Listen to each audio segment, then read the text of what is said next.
Hey everybody, welcome to Southwest Hiking Guide. My name's Kent. And I'm Melissa. Today I'm really excited to tell you about Picacho Peak in Picacho State Park.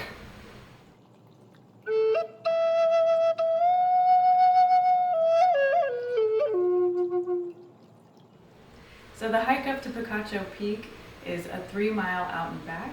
It has an elevation gain of 1961. And the average hike time is about 2 to 3 hours, with the peak being at 3,317 feet above sea level.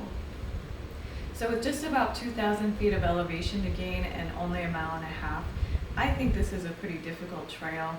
It is fairly steep, and in fact, I think this would be a pretty technically hard trail, except the Park Service, they've gone in and they've added a bunch of cables and footholds and handholds and little walkways so that it makes it a lot more accessible to the average person. But I still do think this is a pretty zippy little hike, and I think I would rate this hike difficulty at an 8.5. I completely agree with Alyssa. The cables and the handholds and the footholds are very convenient, and without them this would be a very difficult hike. However, I have it at a 7.5. I think it's easier than what it appears to be. Because of the cables, it's a little intimidating, but once you get there and you got 3 points of contact, it's pretty easy to maneuver yourself up the mountain. Yeah, says someone who's not 5'2". Excellent point. Like Kent said, I do think this mountain could be intimidating, especially if you're more of a beginner hiker, but I do know beginner hikers who have made it up this just fine. They just needed to take their time and get up the mountain. So I think if you are afraid of the mountain, you shouldn't be. However, I feel like we're decently in shape hikers, and I am typically sore after this hike, so that is why I think it's a bit more difficult.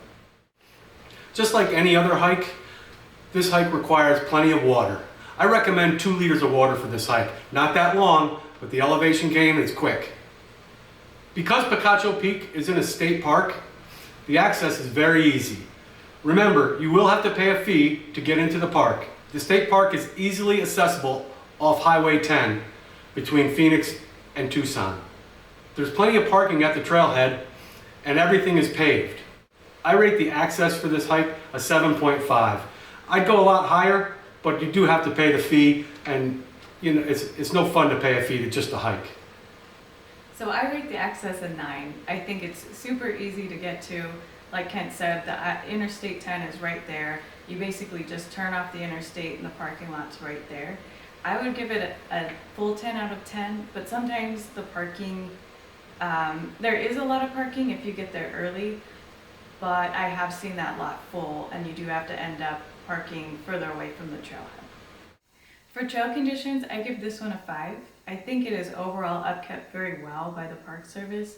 However, as we talked about in the difficulty section, there are a lot of parts that kind of require a little bit of a scramble or holding onto cables, and it's not your typical day hike where you can just walk through it. You do kind of have to use your upper body, lower body, and kind of work your way through some of the pieces of that hike.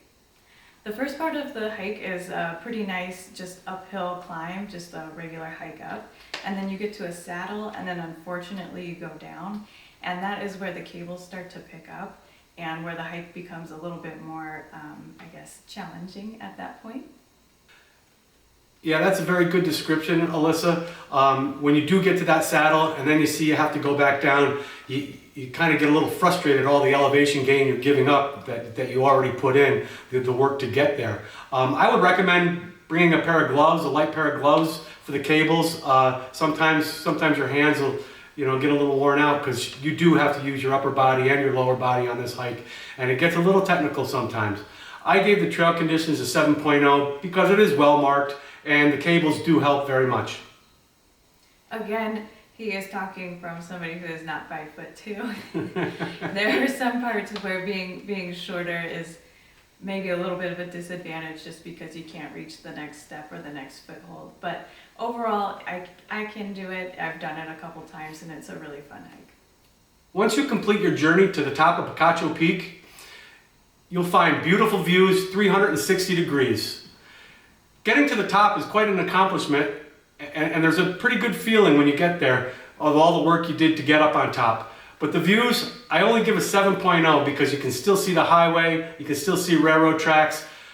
You're better off looking out to the west where you see just beautiful desert scenery.